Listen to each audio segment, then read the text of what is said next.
All's my life I has to fight, nigga. All's my life hard times like yeah, bad trips like yeah. Nazareth, I'm fucked up, homie, you fucked up, but if God got us, then we gon' be alright. Nigga, we gon' be alright. Nigga, we gon' be alright. We gon' be alright. Do you hear me? Do you feel me? We gon' be alright.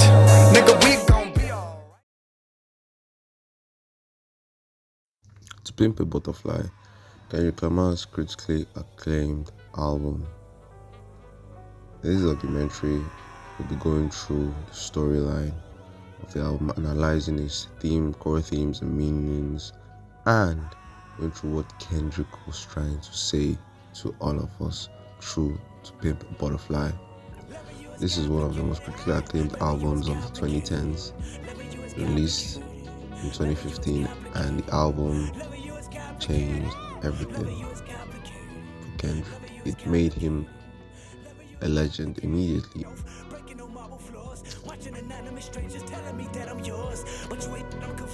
The storyline of To Pimp a Butterfly, the album splits into different sections, with Kendrick rapping from a different mindset in each. The album is like a novel, with rich interwoven references leaning towards a deep character study that runs throughout the narrative. And for that reason, it makes sense to look at it with such a lens of reading a book or watching a movie.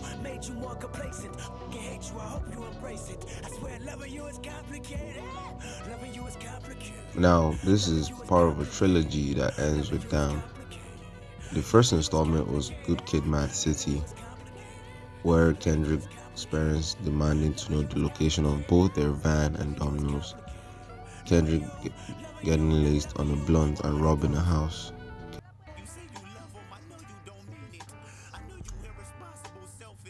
Now, but this time, it's like poem, or as he puts it, at the end of Mortal Man, something you could probably relate to. And it's this that guides the narrative. The first few lines are a synopsis of To Pimp a Butterfly, the sort of thing that would be blurb on a book, or in this case, the most streamed record of all time. He said, I remember you was conflicted, me using your influence. Sometimes I did the same, abusing my power, full of resentment that turned into deep depression. Found myself screaming in a hotel room. I didn't want to self-destruct. Evils of Lucy was all around me, so I went running for answers until I came home. In the previous album, the story used the mise-en scene of Compton to illustrate Kendrick's reflection on his environment and his subsequent resurrection from the streets, going from a teenager that, as his mother puts it on the record, rose from the dark place of violence to come back a man. To Pimp a Butterfly is what happened after Kendrick became the self-confessed king of New York and returned home. When Kendrick went to New York to chase music and finally came home, this is the man Kendrick became. The analogy offered up in the record's closing track, Mortal Man, is a caterpillar being imprisoned by its environment, cocooning itself in an internal struggle, being released at the butterfly with a new outlook. On To Pimp a Butterfly, we follow Kendrick through the poem, going through the confliction of his influence into depression and near self-destruction before returning to the settling of his previous records to be born again, a new man. So with this in mind, let's strap in and start at the beginning.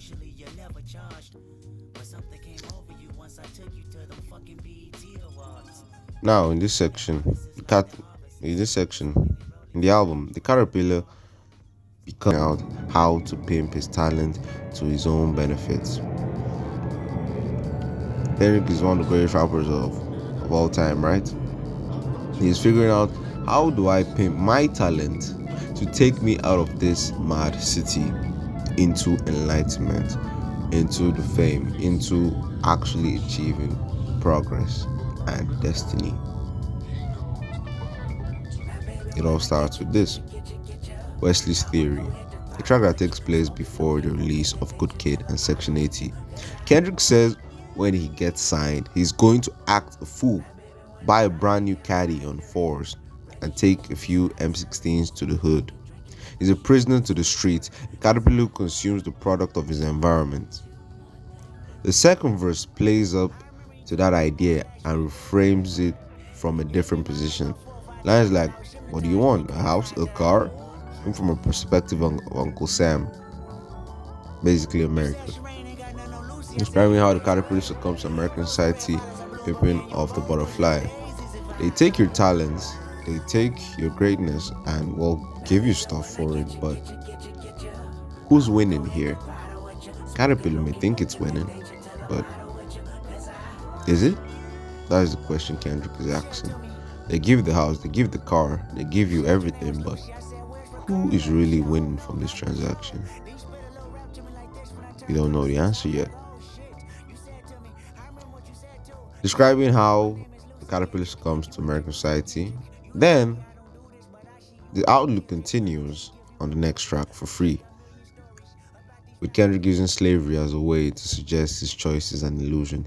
He raps that he's picked cotton that made the American people rich, or made America in general rich, but his choice is devastated and has been decapitated, an idea that suggests the system in America only serves to pimp out blacks for their profit rather than offer them a choice. What does this mean? Now, in the history of black Americans, not black people in general from like the world standpoint, but black Americans specifically, they went through slavery, they fought for their freedom. A lot of them died. Now, when they eventually said, got their freedom, they became, from like the 80s, 70s to the 80s to the 90s, they became more of entertainers, the ones who actually made a lot of money and became rich. They were more of entertainers. There weren't any rich black financiers or rich black lawyers. That didn't exist. It wasn't the thing people aspired to be. There were only rich black rappers, rich black athletes, rich black entertainers in general. That's what only existed at the time. So this is what Kendrick is going out, that black people are much more than entertainers, or much more than rappers, musicians, faces on TV. They can be much more. They can make a choice and actually chase destiny. But would the environment allow them, or just keep them and pimp them for their talents? The athlete, his only way to greatness is through the NFL or the NBA. He will never try to become a lawyer because that's a waste of time. He will never try to become a doctor or does anything, his own dream, his personal dream. Apart from basketball, Kunta is a king, a wealthy black man, but he's also oppressed from society, but also by himself, by displaying elements of conceit and believing he's better than everyone else. He shut himself up off from his full potential. What does this mean? King Kunta was a king, a very rich king, an 18th century plantation worker. His food was cut off and eventually became really rich, but is he really free? Yeah, you could argue that any black rapper who makes it to absolute greatness is completely free, right? But the question on To Pimp a Butterfly by Kendrick asks us, well, you may be rich, you may be famous, but are you really free? Or are you at the mercy of your overlords who control your money, control your freedom, who control everything about you? That's the question he poses to us. But the truth is, well, what choice does he have at that stage? He doesn't have a choice. He'll do anything they tell him to. And, well, he's a king amongst, well, other people from where he comes from. But to the general public, he's just another one of them who made it to greatness, right? Well, let's keep going. Sometimes I did the same, abusing my power full of resentment that turned into a deep depression. Found myself screaming in the hotel room. I didn't want to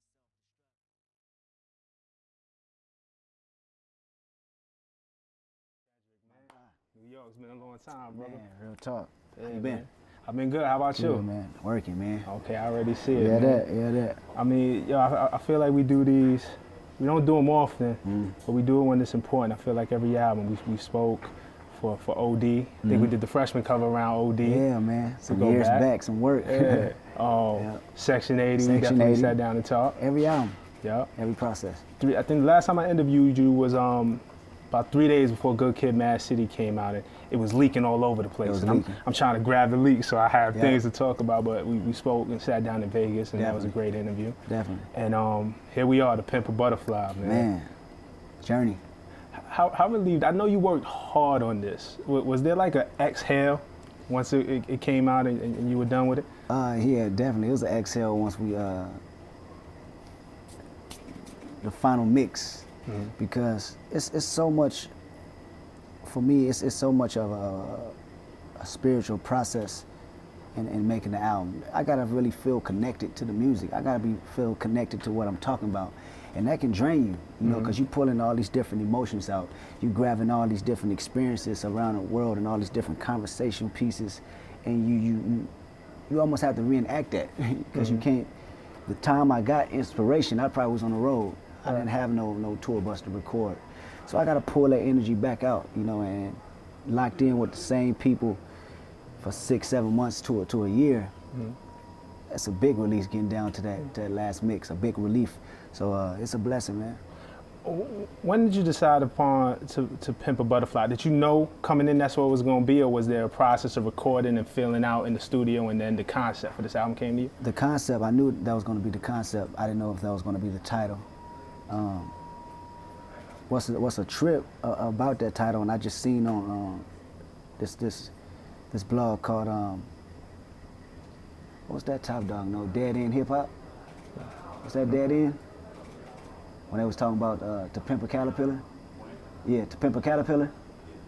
That was the original name, and they caught it because the abbreviation was Tupac, 2PAC, and that was the original point. Once I got the interview, Okay. you know what I'm saying? So Right. I'm coming with the idea, and me changing it to Butterfly, I just really want to show the brightness of life, and the word pimp, it has so much aggression. Right. And that represents several things. For me, it represents using my celebrity for good. Right. You know what I mean? Another reason is not being pimped by the industry Right. through my celebrity.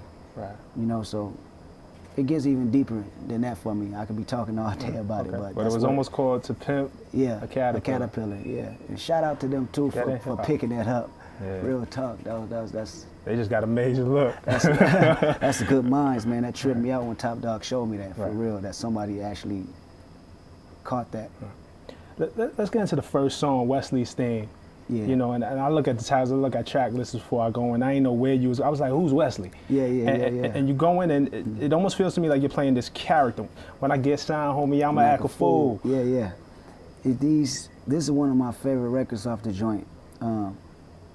First off, the lyrics is me going back to that feeling of what I wanted to do when I got signed. These are actually real thoughts. Right. You go back to that same mentality when you get some money. You know what I mean? I'm gonna go do this for the homies. I'm gonna take them around the world, let them see things they never seen before. You feel me? And that was the energy. I want to. Everything was a time capsule. I just couldn't put it out. You know what I mean? That was a time capsule. That was a moment. But the overall theme of the record, why I love it so much, is because it talks about something that we weren't taught in school when we get this money. I spent all my time in school and escaping prison and escaping the system. So you mean to tell me the moment I become successful and I get some money and I don't know how to manage my money, that you're gonna throw me back in jail for taxes? Well, you had the feel me? line, educated, but I got $1 million check. Exactly. So nobody's prepared you for, and this is how it relates to Wesley Snipes. They might Exactly. Wesley Snipes your ass. Nobody prepared us for this. Nobody. It's so important. They teach us everything else in these curricular activities redundantly.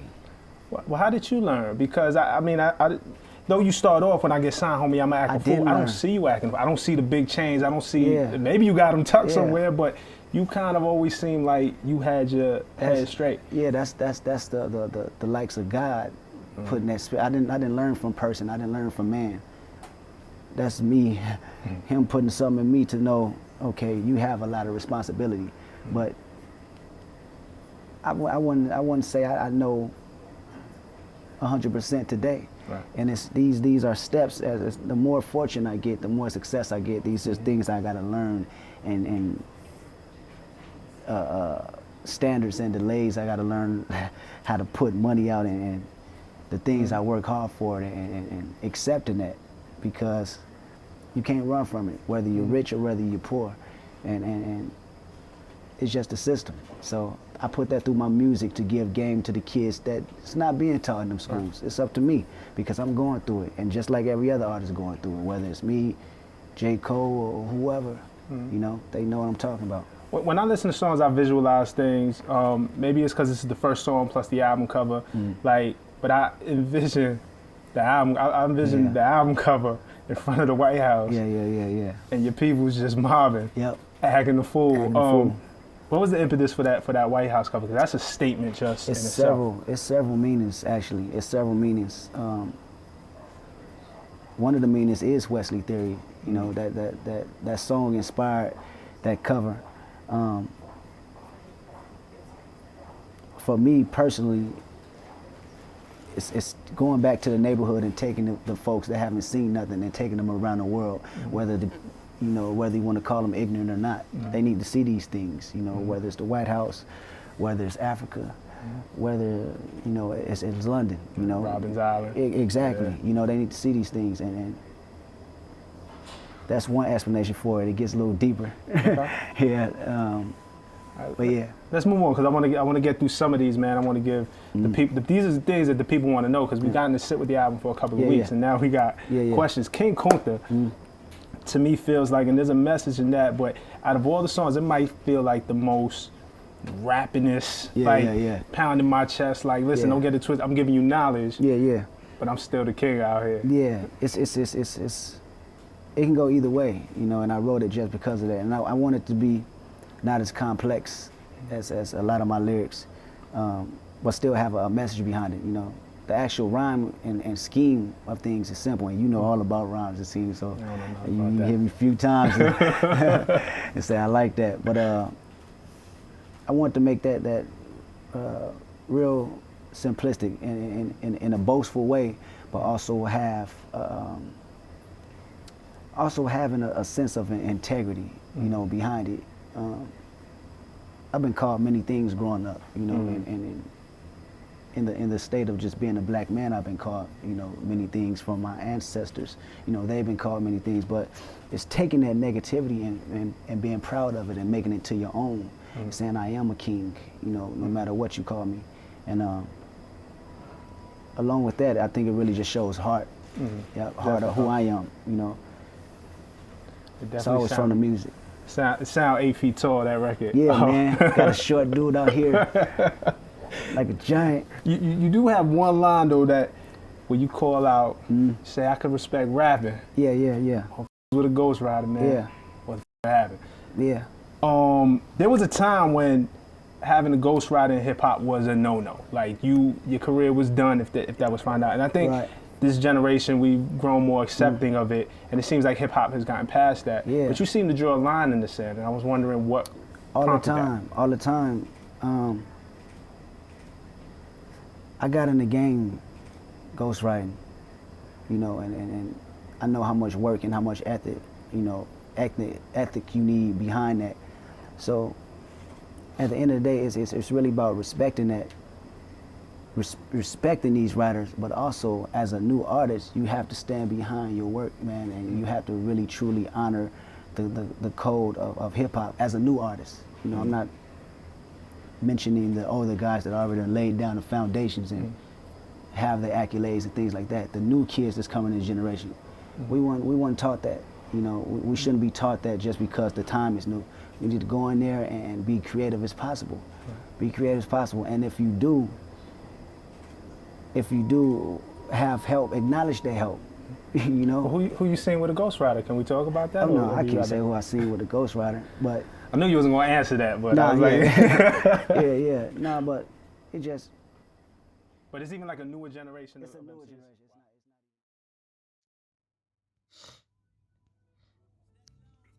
This section, the cocoon, Kendrick shuts himself off and gets self-analytical, and making him question himself. As the walls tell him to listen to Sing About Me, a track from Good Kid, in which one of Kendrick's dead friends, brothers, told him, promised to tell his story, which he made out of Compton.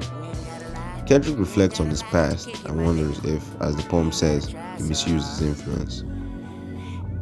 These wandering thoughts spiral downward on you as Kendrick enters what he calls a deep depression. We find him screaming in the hotel room, which is nicely punctuated by a housekeeping maid yelling Spanish over a sample of Warriors Loving You Ain't Complicated, suggesting Kendrick's mind is full of contrasting ideas. To call the track dark is an understatement. Kendrick hears voices in his head telling him irresponsible, selfish, in denial. And that when he tells his family he loves him, he doesn't really mean it. As Caterpillar, Kendrick thought he could reap the benefits of his newfound influence as one of the biggest rappers in the world. But now he's in a cocoon. He's full of doubt, questioning whether he's using his power in the correct way. Where is the influence you speak of? He raps, stating that although he can rap in front of 100,000 people, he hasn't been a big enough influence in his sister's life to prevent her from getting pregnant. While he was away, a friend died too. Kendrick FaceTimed him instead of a hospital visit and believes his own trials and tribulations are a burden on everyone else. Losing hope and feeling like a piece of shit, the track ends with Kendrick downing liquor, blaming himself on everything that's happened, calling himself fucked up and contemplating Kendrick. The morning after, he has a fresh mind and is ready to fight because he knows that everything will be alright. But that's still a long way away yet. Until then, he's going to keep writing his rights and wrongs until he's right with God, which is why he runs into the devil, Lucy or Lucifer, and her temptations on For Sale. In the next section, we'll cover his return to Compton.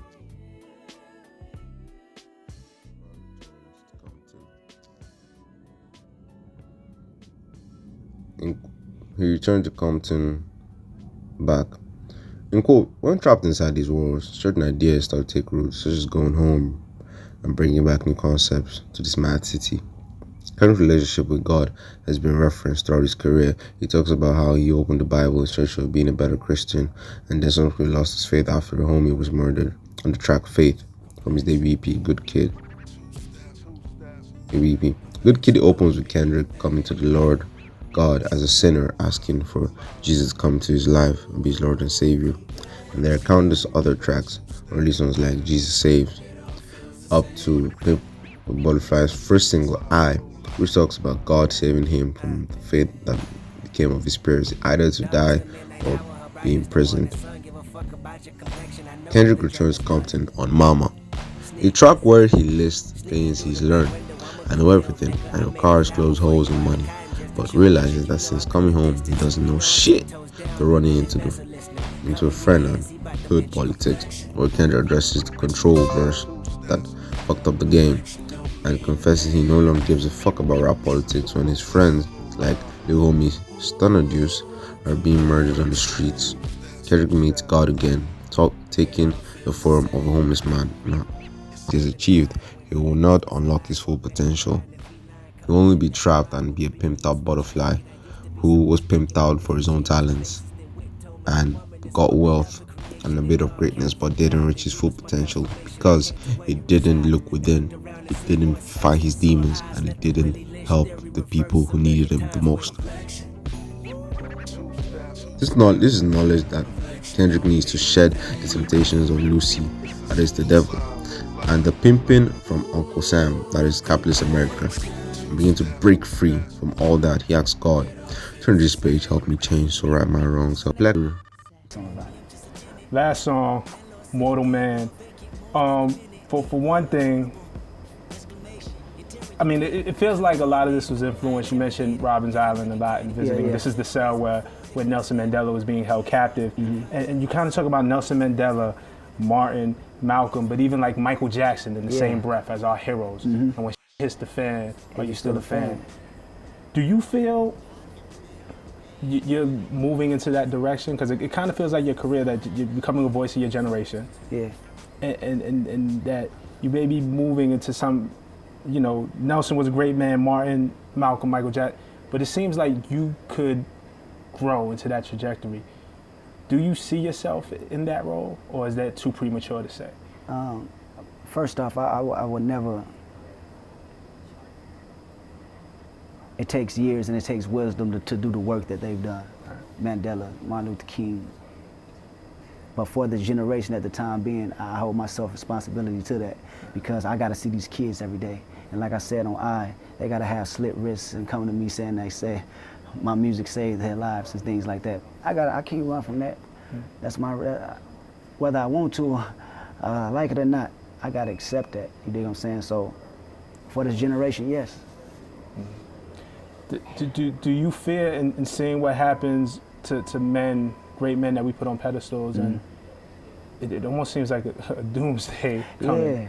Is that a fear of yours? You know, it's a trip, man, because let me tell you this is real. The moment that the article came out, and you have people angry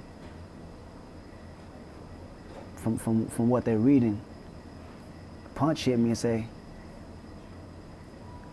did you record that song, Mortal Man, a week ago? These the same sentiments, this is the same things that you're talking about. We're so confined with hatred and want to point out people's flaws, and we don't see the big picture and what they're doing. And it's been done with leaders way before my time. Right. So what makes you special? Like you gonna get it. You get it regardless. They did it to Malcolm and Martin. Hey man, they did to Jesus Christ, man. That's Lord right. and Savior, you feel me? So who am I? I'm just man. That's why we call it Mortal Man. That's real. And it's accepting that, acknowledging that, but also challenging the listener, challenging the person that said they love you and believing in your message and your music. That's what that's doing. Okay. Real quick. You once said, we referenced it before, you used to be jealous of Aaron the Flower. Yeah. I'm right now jealous of Kendrick Lamar because I've been doing this journalism, this interview thing for 10 years. I've never got to interview Tupac, man. You come out, man, and you interview Tupac, man. I mean, what was that? Man, that was another gift, man. I got that audio recording when I was in Germany by a cool guy, man. He said, I did an interview with him, and he said,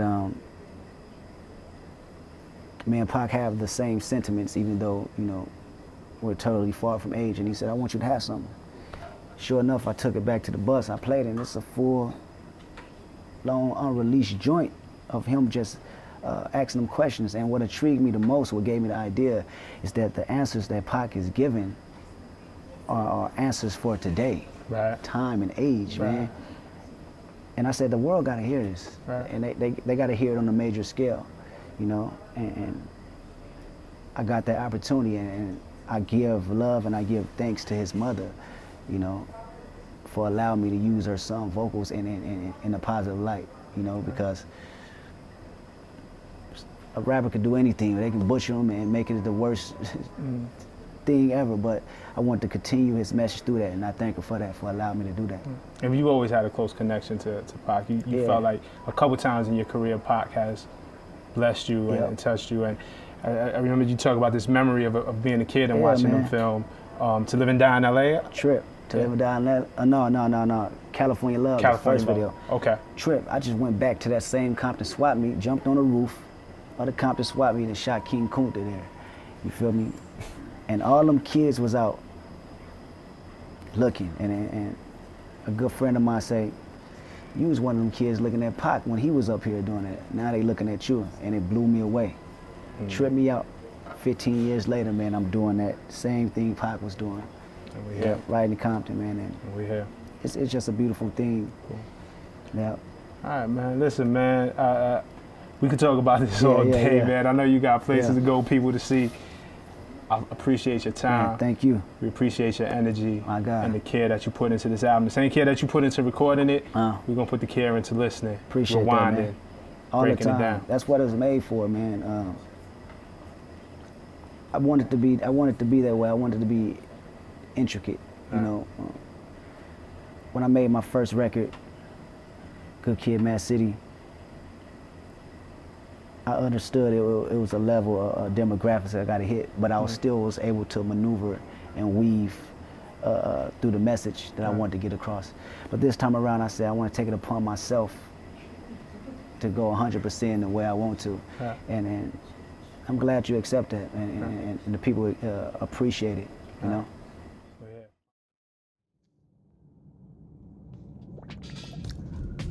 Kendrick is free. Although the butterfly and caterpillar are completely different, they are one and the same. The album ends theoretically with I is the only song on the album that's entirely positive. Even the lines about contemplating S-word from singles' original release have been taken out, and it's here that Kendrick is fully metamorphosized into the butterfly. Satan, which is Lucy, may have wanted to put him in a bow tie, offering up temptations of money and greed, but Kendrick knows God. As God told him on how much a dollar cost, he knows truth, and it set him free. The song ends with Kendrick reclaiming the use of the N-word. He doesn't want the books of racial history in America to keep making house divides, because using that word is to make yourself no better than Samuel in Django Unchained, or a white man with slave boats. To move forward, Kendrick learned that he had to love himself. He had to find himself, the man within the man, and actually love that man. To move forward, he's preaching to his community that at the end of I, because now he wants the world to follow his story and love themselves too, because that is the conclusion of To Pimp a Butterfly's storyline, as Kendrick becomes the butterfly and has metamorphosized and has found himself. He loves himself now. The album ends with Moral Man, a track that, in terms of narrative, sets up the story and could come at either the beginning or the end.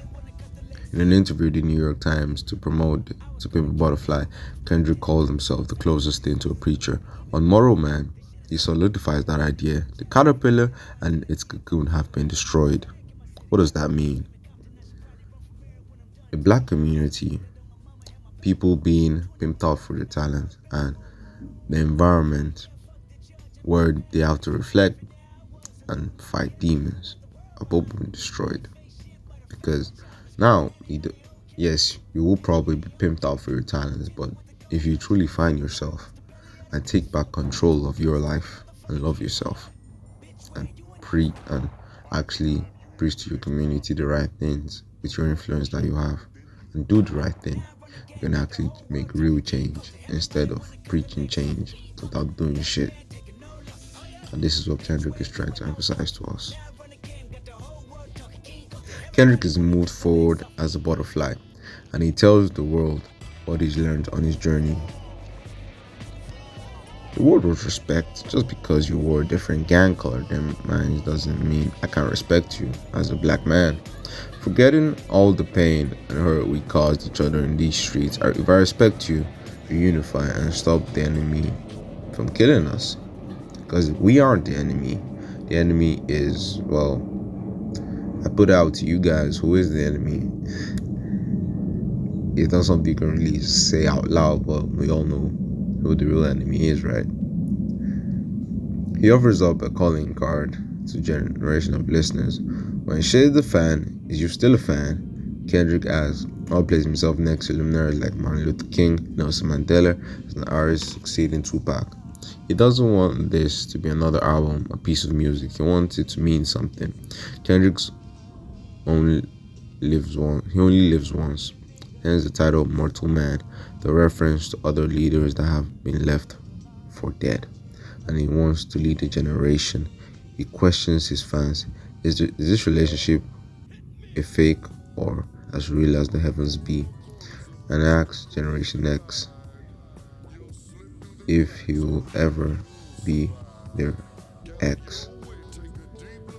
This record is his mission statement. Now, the former album, Section 80, used characters of Tammy and Keisha as a way to explore the hardships of those who grew up in the crack epidemic in the 1980s. In Good Kid, Mad City, he used the story of Shireen to tell the tale of someone who managed to break out of their environment and make something of themselves beautiful. Spin By is more than all of that. He used characters of Lucy, Uncle Sam, and Kendrick's own life to tell the story of a man who became institutionalized by his environment and his country and managed to break free. And that's why it's political. The base takeaway: respect everyone, love yourself, know who you are, find yourself, and explore your own humanity and creativity. This can be applied to everybody. In the context of the record, that's specifically black people, both who live in America or around the world, right? But in order to reach a world where everything is equal, that idea should be taken on board by everyone who listens. That's why this album is important. This is why Kendrick Lamar's To Pimp a Butterfly is one of the best releases of the 2010s and one of the best albums of all time in general. It is a masterpiece. It is basically near perfection, or even perfection. Maybe it is perfection, I don't know, but it showed the black experience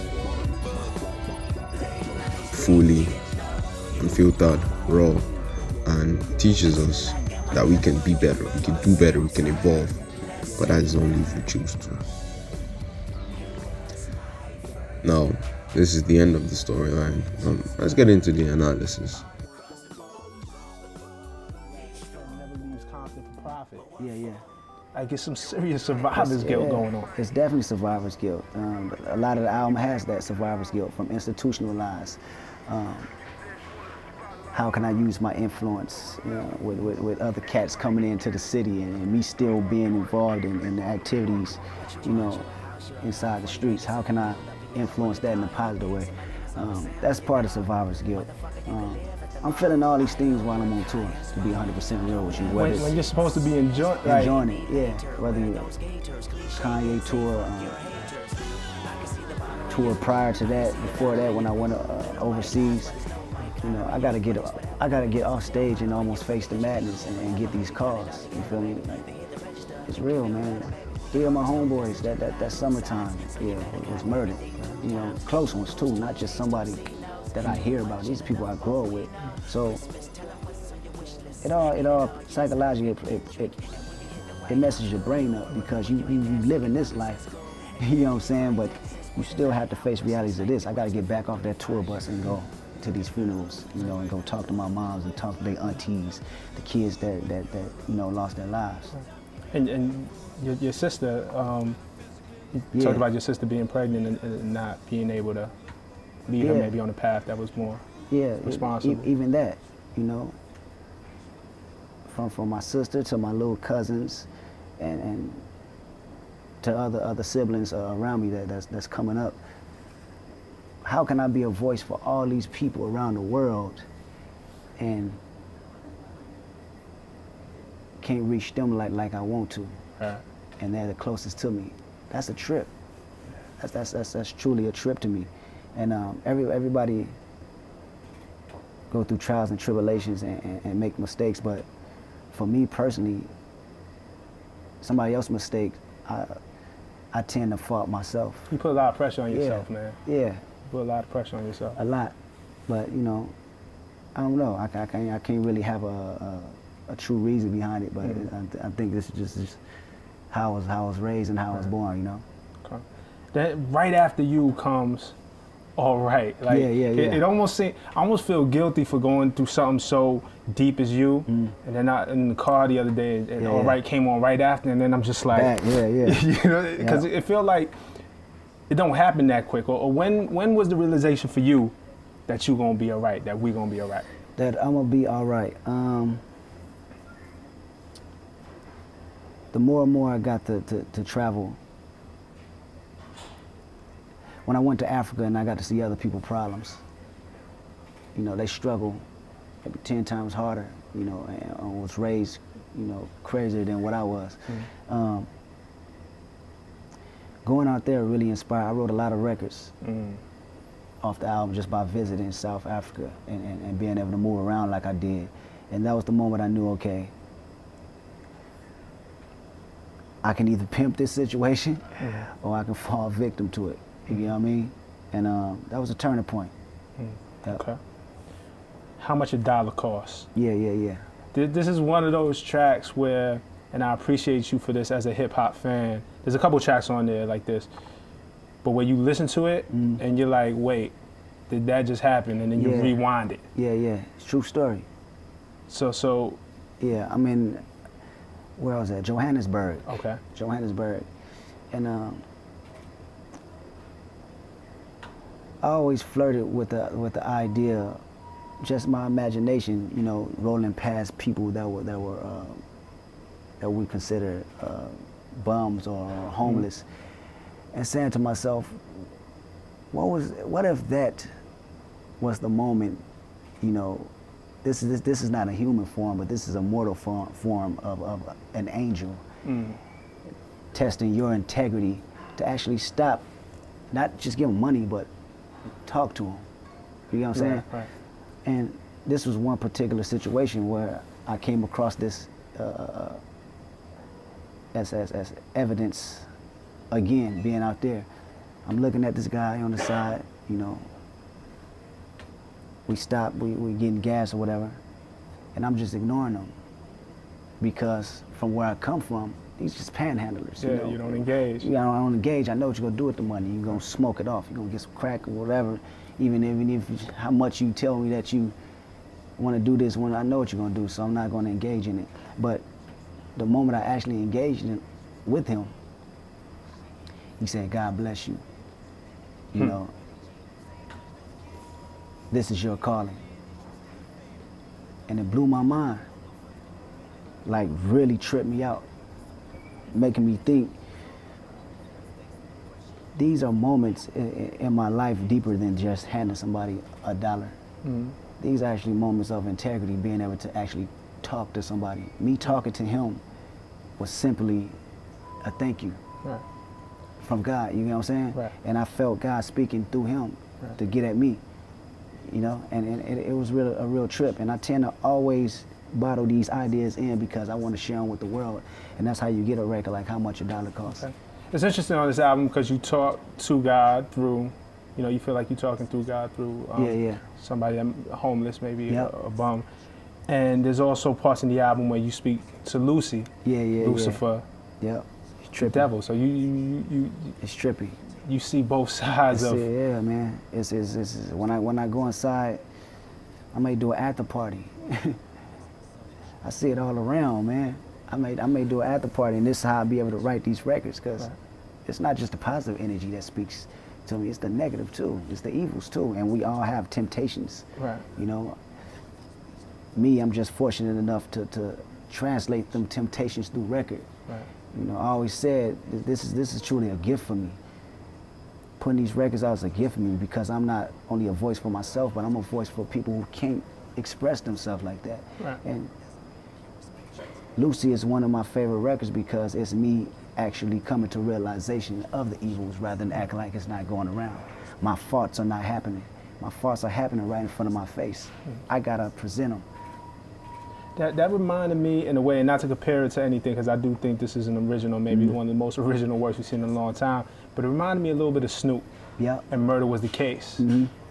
where Of he course. had that conversation Of course. with the devil, with Lucifer, and that temptation was in his face. And Of course. it seems like a metaphor for something, but so you see this temptation in the after parties, be it alcohol, women, Yeah, for sure. bad deals. Not all money is good Yeah, money. Right, exactly. And we fall victim to it every day. Mm-hmm. You know, it's a tough thing to deal with. And me talking to Snoop and actually having a conversation with him, I know the story. I know the trial and tribulations he's been through with fame, fortune, and loss. You know, so. Because the rich people gonna be so fat and they're gonna be so appetizing. You know what I'm saying? Wealthy, appetizing. Now, with all we've seen and all we heard from the You storyline, know what I'm saying? It's gonna be like. my analysis is Pimp Butterfly, the caterpillar who became the butterfly but was trapped by his environment and the temptations of his environment. A man who grew up in a very mad city, a hard place, a place that is crabs in a bucket, and who is one of the most talented individuals in the world, right? How is he supposed to escape that environment first, then grow and become the butterfly he's meant to be and evolve to that stage? Well, all we see on the Pimp Butterfly, it shows that if you're pimped out for your talents, you have to find yourself. You have to go back and actually do the work, find yourself. You have to try and love yourself, and you have to actually give back to your community, because without it, who are you? Through Kendrick's journey, being a caterpillar in his environment, being tempted by the trappings of his environment, he overcame all that and said, no, I choose to evolve. He told himself that all these things don't matter, that he wants to find himself in God. He wants to follow God and actually fulfill his true potential. But to do that, he had to go back to Compton. To do that, he had to figure his shit out and actually figure out that, yes, he is talented, he is great, but he's only as great as Uncle Sam wants him to be. And that is not fulfilling your potential. That is just obeying the system. But to be truly great, he has to teach the young caterpillars around him, that is the youngins, that violence is not the answer. Gang life is not the life you want to be living. Even though you were born in a system that they don't give a fuck about you, but that doesn't matter. What matters is, are you willing to evolve? Are you willing to find yourself? Are you willing to love yourself? Are you willing to do the work? That is the question Kendrick poses to everybody. That it doesn't matter where you come from. You can achieve greatness. You can find yourself. You can love yourself. It's only if you're willing to evolve. And that is what To Pimp a Butterfly is truly about, the evolution of the youngin Kendrick was to the butterfly is today. He's one of the greatest rappers of all time. To Pimp a Butterfly is a critically acclaimed album. Damn is a critically acclaimed album. Mr. Morale is a super critically acclaimed album. And as of recording this documentary, Kendrick released a new album, GNX, but I will not get into it now because I've only listened to the album twice. I don't have a full understanding of the deeper meanings behind the music yet. So until I do, maybe then we'll have a GNX documentary. But till then, To Pimp a Butterfly. Through Kendrick's journey on To Pimp a Butterfly, we see in ourselves that despite the environments we all come from, some very poor, some privileged, despite where we come from, that we are not all that different from each other. We all have the trappings of our environment, and we all have the evolution that we must become butterflies ourselves. To Pimp a Butterfly is the Black experience, and it is one of the greatest albums of all time. Finally free. Thank you for watching this documentary, and thank you for listening to the album, because the album is a true experience. It's been Nazaro. What's your perspective on that?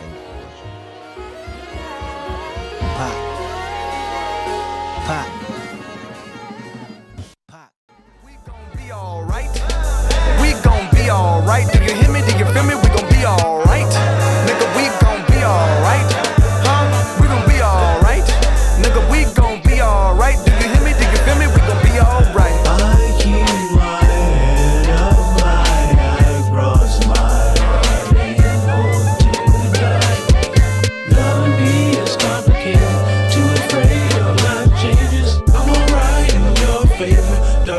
nights in my prayers.